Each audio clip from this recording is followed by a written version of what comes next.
downtown L.A., but not, I guess it's more about when he popped up. In the middle of the night, basically wandering around the streets of downtown L.A., in and out of restaurants and convenience stores. Earlier this morning, like right after midnight, 12:30 a.m., he leaves his apartment in downtown L.A., heads over to the sushi place, was there for about 5 minutes, leaves there, goes to a convenience store, buys a banana, leaves there, goes back to the apartment, leaves the apartment, gets in the car, comes back home about 6:30 in the morning, I'm assuming to sleep because he's been up all night. It's just very weird, bizarre behavior. Well, and does he look, how thin does he look? He looks thin, by the way. This coming off after his crack dealer cut him off. He's such in bad, dire straits right now that his own crack dealer cut him off. And by the way, Dennis, we should say this is not because the crack dealer is any humanitarian. No, not at all. The crack dealer is worried. He's worried about he's going to get, he's going to OD or something, and police are going to come after him. He doesn't want the heat. You know what you got to understand though with Lamar is for the last little bit he's been hanging out with these people that are not the best people to be around, but he's probably been cruising around in like the wee hours of the night. So even if he is not using or is using or whatever, these are the hours he's been accustomed to. So he's probably out kind of just cruising around like he's been. Hey y'all, this is Candy. I'm from Las Vegas, Nevada.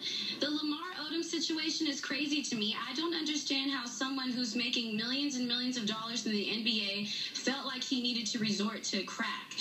I understand he's upset about being traded from LA, but I don't see Derek Fisher on crack. He was also traded. It makes no sense. And then his wife is running around here. She might be on crack too. Who knows? And she's trying to quote unquote save him. But I just don't understand why he feels the need to do this, because he was one of the highest paid. He wants to be like Kobe. He's not Kobe.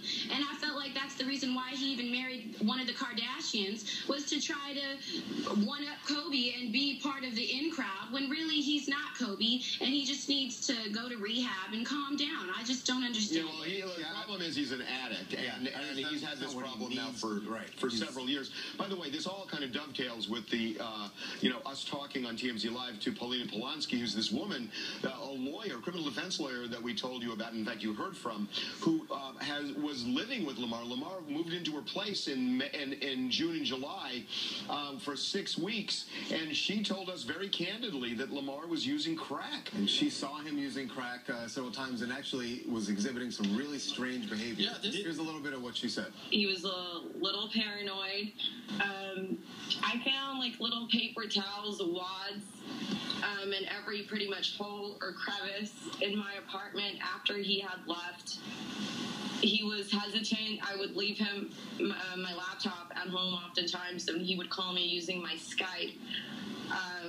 But he was hesitant to do that. He always, same thing, the battery. He would take the battery out of his phone. He thought that he was being tracked, that there was a GPS device on his car as well.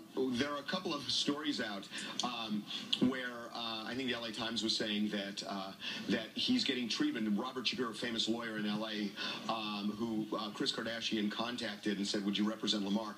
They're saying that Robert Kardashian got him some treatment. He's not getting treatment.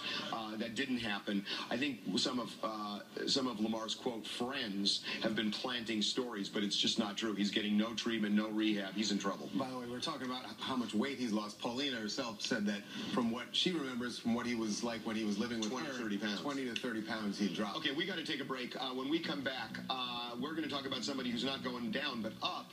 Way up. Paris Hilton is at the top of her game in the DJ world. There is probably no one pulling in as much money or the crowds as big as Paris Hilton. She is going to be with us live. It's really quite a story. Her whole career is quite a story, but this chapter, very interesting. You'll hear from her. You're watching TMZ Live. We're coming back.